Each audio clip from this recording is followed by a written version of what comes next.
Hi there, I'm Miriam and welcome to Miriam's Manor. Today, you guys, I have a brand new series that I am starting for you guys that I'm really hoping will benefit you.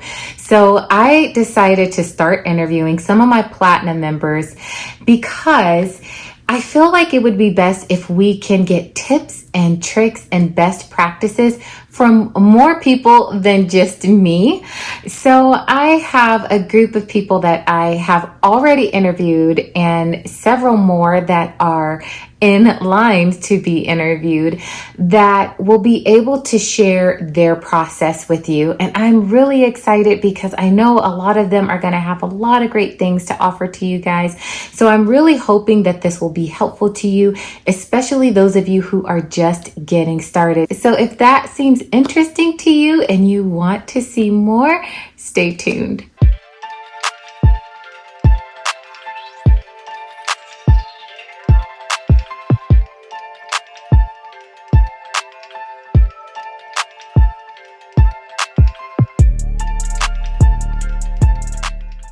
All right, guys. So all of you out there in Miriam Manorland, hello, hello, hello. I am so excited to be doing this video today because this is going to be the first of hopefully many interviews that I will be doing with my platinum members. It is my goal in this series to bring you guys more information from the Christmas villaging community, as well as just being able to pick other people's brains. Especially, I know for myself, when I first started Christmas villaging, there weren't a lot of other people that I knew that did it. So I didn't have anyone else to bounce ideas off of. So hopefully, if you have that same situation, this can serve as a sounding board for you to be able to get tips, tricks, and ideas from other voices than just myself. So we have here today Rebecca. Rebecca is a platinum member, one of my first ones, actually. So thank you so much for joining me today. Well, I'm happy to be here. Rebecca, where are you from? So my family lives in Texas, near Austin. Okay, so I am just going to interview Rebecca. I've got some questions already planned out that I just want to ask her. Feel free, Rebecca, to add whatever you want and elaborate as much as you want. Typically, the more information, the better, okay? So how did you get started in Christmas villaging? Well, I was not into it growing up because my parents didn't do it, and my husband said he wanted to do it, or he wanted houses as part of the decorations because his mom did it. And so I was like, okay, I know nothing about this, but fine. And so I found some for free at a little secondhand antique shop place and was like, cool. And I just put them up and just put them on the buffet, no platforms or anything, and just put like a blanket of snow down and called it a day. And that went on for a couple of years. And then I started looking up Christmas village platform stuff on YouTube. Mm-hmm. And I actually then found you. Okay. And like, what's this? And then I just went down the rabbit hole. And so I started building stuff. And I also realized at that point, my village has no church. My village has no market. My village has like no shops practically. I think I had a bank. I had one residential house, a post office. I mean, like 4 or 5 little things. So we needed a bunch of stuff. Nice. So then eBay might have been a bad thing, but because so much stuff came in the mail because I got so many good deals. But so if you ended like your first few years with just a few buildings, how quickly would you say did you grow your village from just displaying it with snow until it is what it is today? Well, for the first few years, it was like 5 or 6 buildings. And then, I was like, oh, I need a church. And so I went on eBay and found a church and, then the market and all these other things. So that went rather quickly because I got several good deals on several sellers were doing like bundles. So Mm-hmm. 5 or 6 in one, which was awesome. So now I have 52.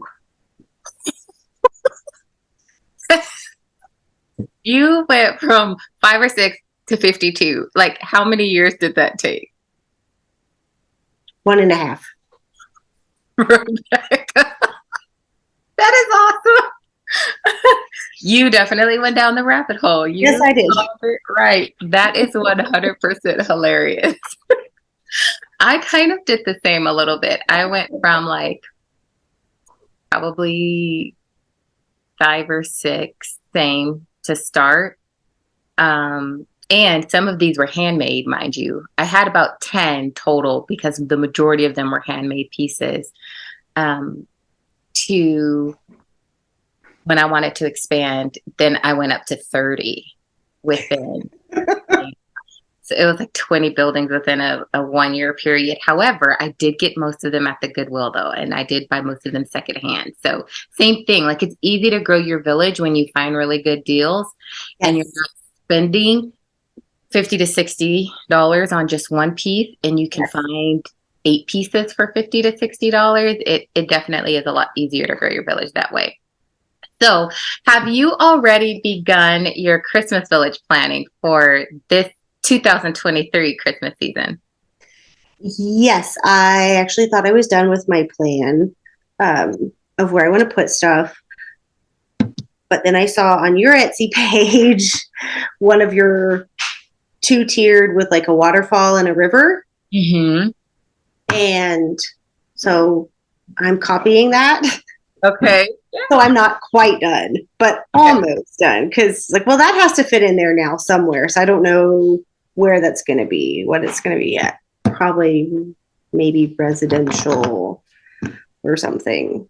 That's awesome. Maybe the church will go there and there'll be a wooded area. I'm not quite sure yet, but that's going in now. So I'm like 90% done. That's really awesome. So, do you do the same layout design every year or do you switch it up? When I had just the 5 or 6, it was more or less the same layout because it was on the buffet that you can kind of see behind me, which is about 4.5 feet long.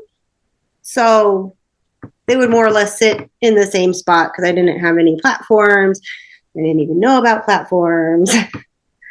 So they all sort of sat in the same area. But now I like to change it up because I don't think I've gotten my perfect uh, layout yet. Maybe when I get the perfect layout, but I keep buying houses. So and I have to change it up and go, oh, wait, I need this. This has to fit in there now. Accommodating.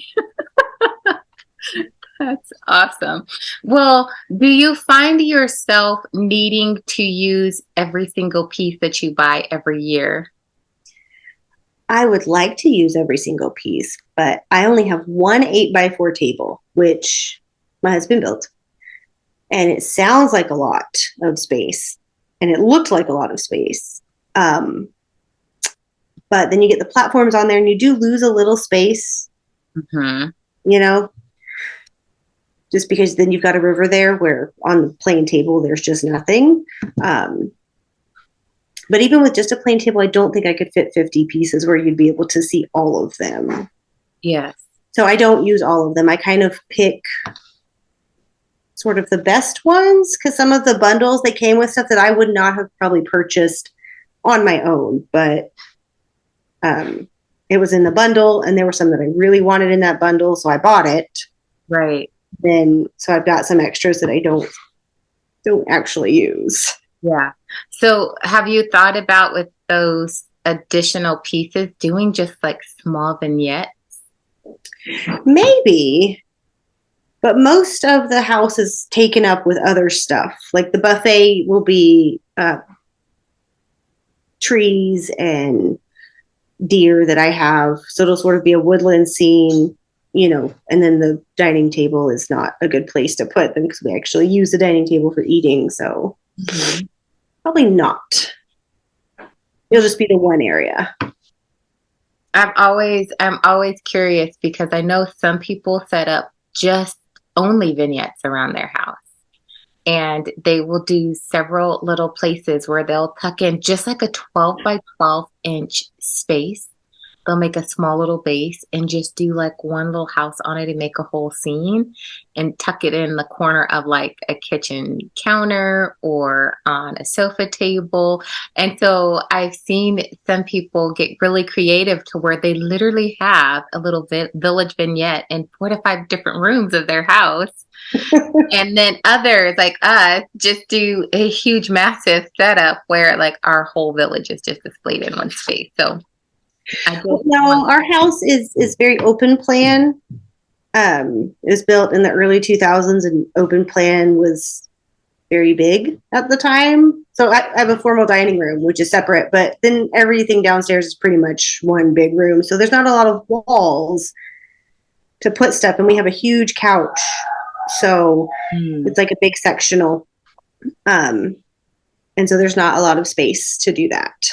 So, how do you go about planning your village since you lately have been doing a new layout every year? How do you go about planning for your village every year? What do you decide what you want to remain and what you'll forgo? Well, I use because my drawing skills are not good at all. So I use Word, and I just use the shape feature. And so I will put a little box, and that will be one platform. And then I'll make smaller shapes there, and I'll label them and see, because I know what they all look like on my photos. So then I can sort of lay them out, and I can see what they're going to look like. And then also, if I don't like it, it's very easy to just either make another one or move them around. So I have a lot of plans. I just shuffle stuff around until it sort of makes sense. I guess I feel like I need a place for the people to live. So residential is always important. And then I really like having shops, including the food shop. So the market and the poulterers, and the butcher shop, all those things that you might have that would probably be a pain if you had to go to the next town for. Yeah. But then there's some stuff that I might leave out. I might not necessarily use, because I just bought a new one, Wilkins Saddlery. They make saddles and bridle equipment for horses. And in the era that my village is set in, that would be important. So I might take out the wool shop.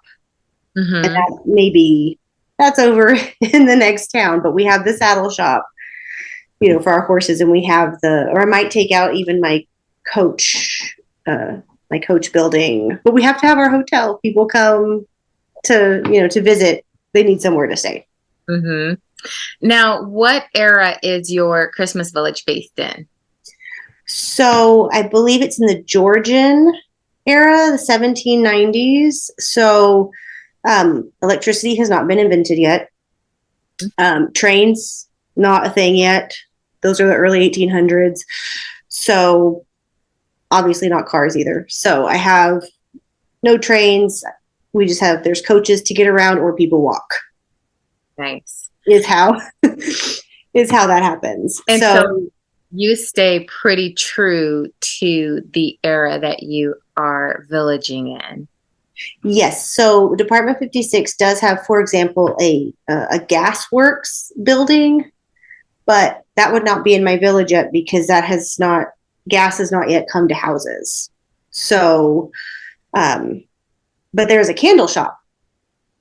So we have candles, but there's no gas works yet. And there's stained glass, because stained glass has been around forever. So we can have that. But if it wouldn't have been, invented yet. So I don't need my train station. I have a train station, but I don't actually put it in because trains have not been invented yet.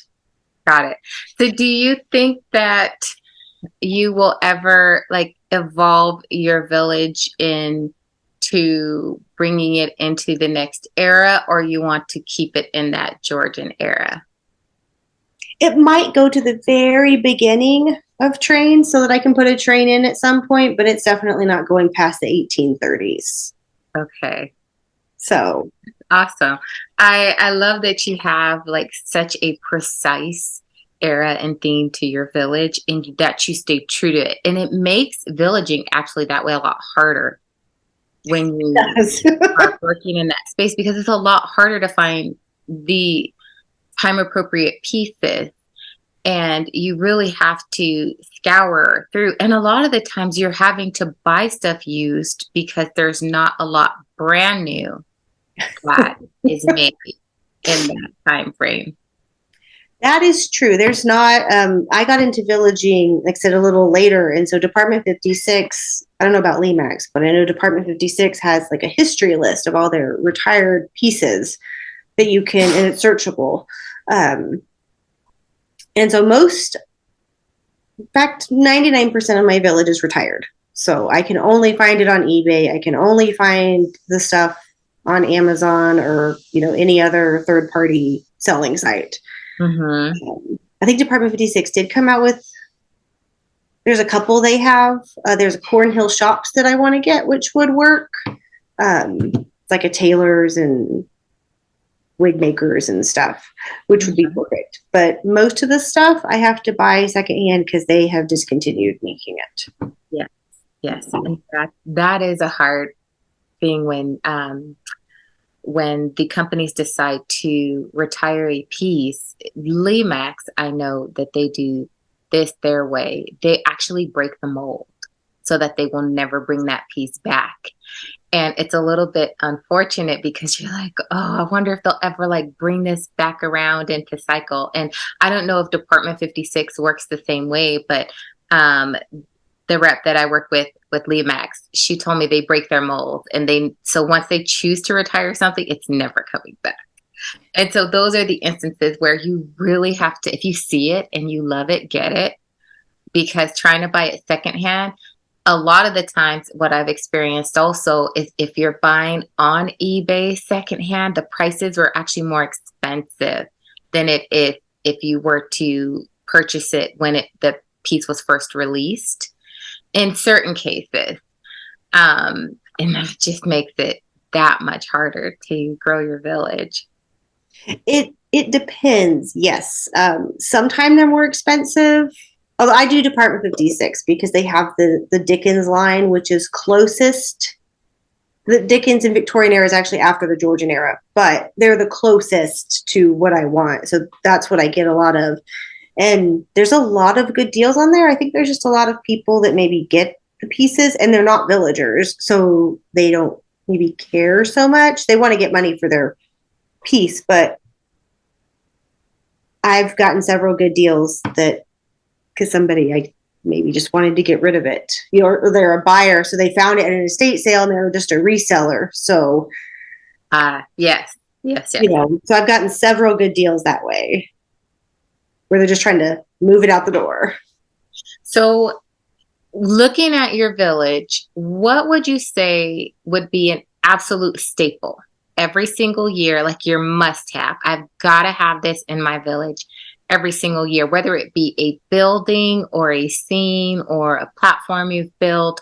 What is that thing for you that's like, this has got to be in every single village? One thing. Probably the church. The church needs to be there. That's very important.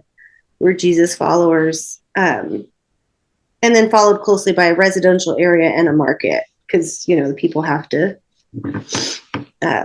have somewhere to live and they have to have food. So those are my sort of must-haves. Because other crops can change, I have to have a church in every single village that I do as well. I have to have one spot at least designated to a church. Not last year, but the year I'm getting my Christmas village. I'm getting them mixed up. I want to say 2 years ago, I actually did two churches. Maybe it was 3 years ago, but it was 3 years ago.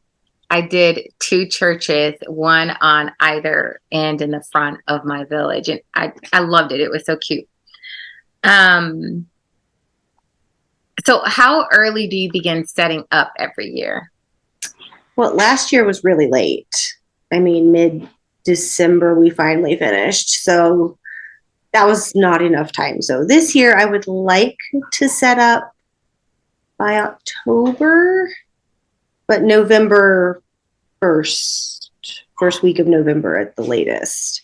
Okay. So that I have enough time to, because it took me over an hour just to unbox all the figurines. Mm-hmm. Just my figurines. That's not the buildings. That's not the trees. You know, just unboxing the figurines to try and figure out where people are going to go. Yeah. Let's talk about that and dive into that a little bit more deep, because I know that for people who are going to watch this who've never Christmas villaged before, or who might be villaging on a smaller level, you've got an 8x4 table. How long would you say your total setup time is, even if it goes and spans over a course of days, because you can only work on it here and there, from the time when the time you spend not only like taking everything out from storage, but unboxing, unpacking, and doing your full setup? I would say max, it's probably two days. I do not like to have stuff undone. I'm that person that gets home from vacation and immediately unpacks and throws stuff in the wash and puts all the toiletries back. So max 2 days, because I do not like having boxes sitting around and mess. And I want to get it, whatever it is, whatever I'm doing, I want to get it up and running. Mm-hmm.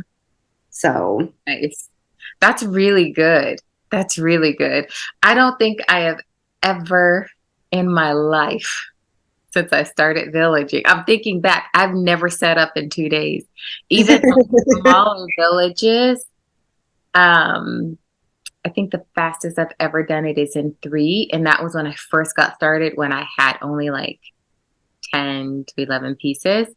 And nowadays, because I do what I do and I'm making content, I have to slow down so much in order to record everything and record every process of me building, and then recording setup process. That just like extrapolates the time. So my whole front room might be in disarray for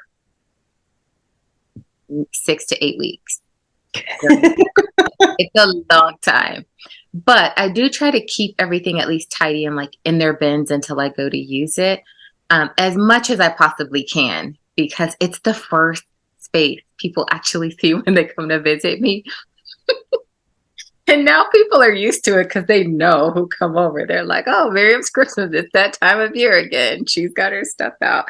So I'm thankful it's in the front room where I can't really see it either, because it would drive me crazy if it was in my main living space. I don't think I'd be able to do it if it was in my main living space.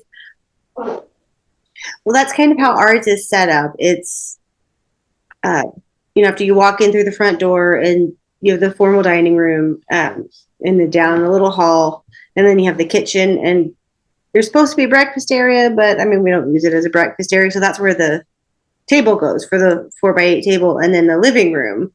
So it's right there. When you walk down the stairs, hello, there it is. You do have to get it set up quickly, because otherwise it's just boxes and boxes and boxes and boxes and boxes of stuff. And I think I've got about 10 probably totes that store all of the buildings and the people and the trees and everything. I think about 10. That's a lot. It is a lot. It's taken over the garage and the spare bedroom closet. How did your husband feel about that? When he first told you he wanted Christmas village houses, did he expect it to go to this level? No, I don't think so, because his mom, my mother-in-law, has about maybe 10, but she has a different brand. I don't know. They're bigger houses. Like Joanne sold some for a while, and so they're larger houses on average, more like the Norman Rockwell size, I think. Mm-hmm. But they're not Norman Rockwell, but they're more that size. So she takes up her whole dining room, but she doesn't do platforms. But the way she sets it up, it kind of takes up the middle part of her dining room. But no, I don't think he expected this. Be good with it now that it has gotten to this phase? Yes, he is.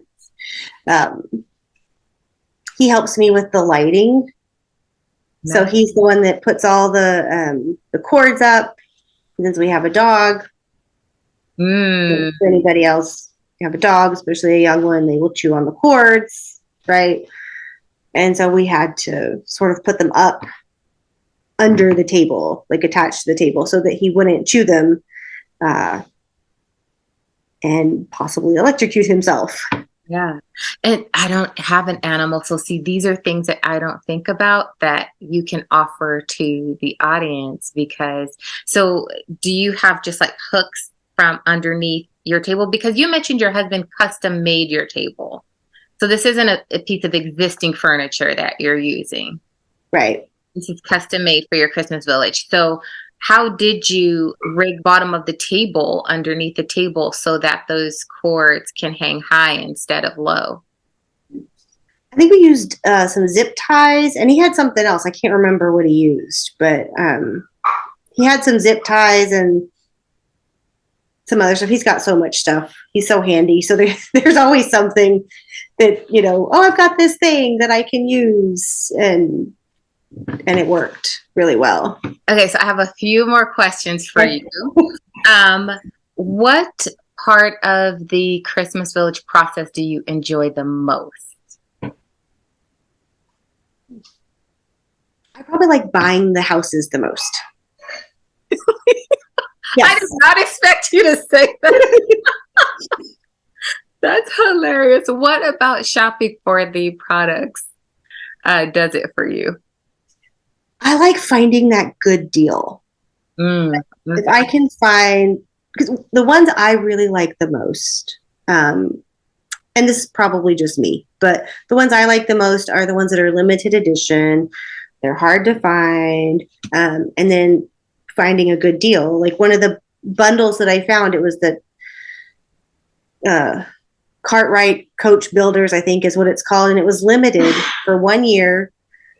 And I think they only did like a very small number, like 2,000 or something, very small number. So usually when you see it listed on eBay or wherever, they want at least $100 or $200 for it. But this was in a whole bundle with, I think, like Staghorn Lodge, which is also one that's really pretty, and like 3 or 4 others.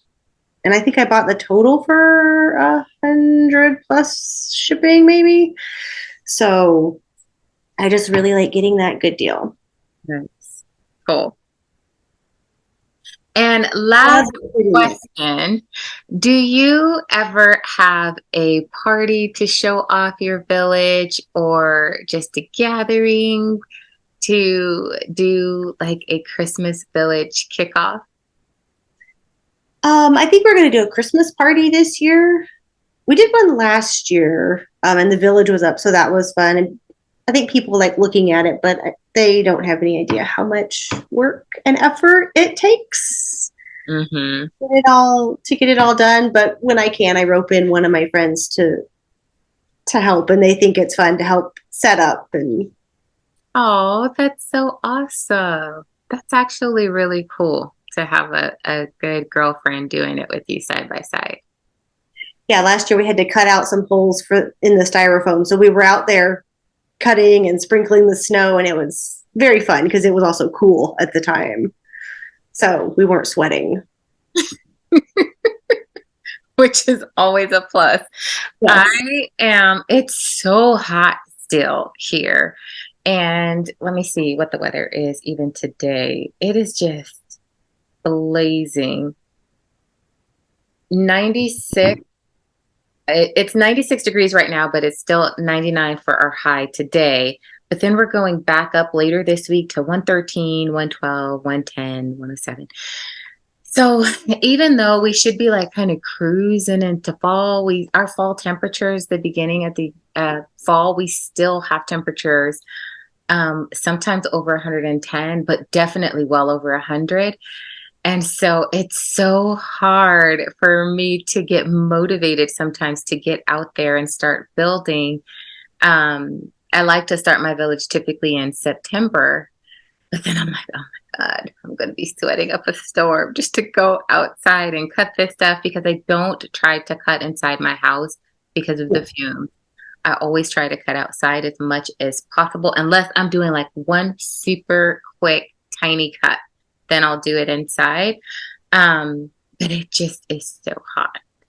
So, although I do have my layout finally designed for 2023, I have not yet started it because I've been trying to see in 2 weeks if our weather will break enough to where I can really just start building. In the meantime, though, I'm probably going to start taking down 2022's village because you know that it's still up. You see it. Actually, you don't see it on the live streams. I was going to say you see it on the live streams, but I'm facing the other way. My village is in front of me, but my village is still up from 2022. So it's time to come down. Mine came down January like 2nd. So I'm ready for it to come back up. Yes, yes. And I just haven't had that break in time. And because of what I do also, I felt like I didn't get to enjoy my village as much as I wanted to because I had so many other things going on in the Christmas season that I intentionally wanted to leave it up a few months afterwards so that I had the time to enjoy it. But then it just got into me hitting my busy season with creating for Etsy. And I was like, oh, now I really don't have the time to take it. But that's why I made most of my platforms in January and February, because in Central Texas, it's still fairly cool. So that's when I had bought the foam and did the cutting and stuff. Nice. Out in the garage in February. Yeah. Yeah. Stuff so that I wouldn't be, sweating. So now when I'm making this most recent platform and I have to go outside, I'm done cutting finally. But before that, it's like I'm only outside for 5 minutes. I'm just cutting one thing and it's just hot and gross. Yeah. So I try to do my platforms in January or February before it gets too hot because I cannot be out there for just hours and hours otherwise. Well, I surely do thank you for taking the time to chat with me today, and more importantly, to chat to everyone who is going to be watching this that can possibly take some of your tips and the things that you do and incorporate that into their villages. So all of you guys who are watching, please be sure to give your love to Rebecca in the comment section and thank her for being bold to come on to be interviewed, because I did put this out to all of my members, and I do understand we all have different personalities and different comfort levels with different things. And so a handful of people were so excited and ready to jump on it. And then there were others who want to, but just are still too shy. And I definitely do respect that. And I definitely do understand it as well. But it does take some boldness and some courage sometimes to put yourself out there in front of the world.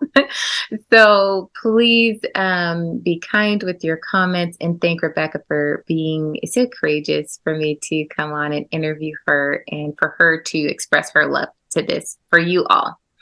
So thank you, ma'am. All right. Well, thank you. It was fun to get to talk about Christmas villaging with somebody else who really likes it. I know. So thank you guys so much for hanging out with Rebecca and I while I picked her brain about her process. And again, Thank you, Rebecca, for being courageous enough to come on and be viewed by the world and share your knowledge in your process.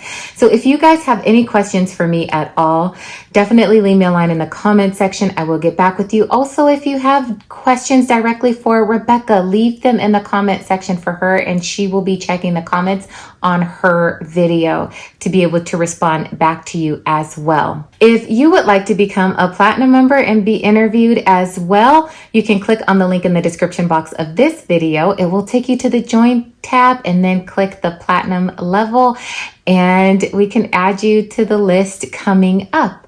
If you haven't done so already, don't forget to give me a big thumbs up for this video. I do greatly appreciate it, and it does really help me.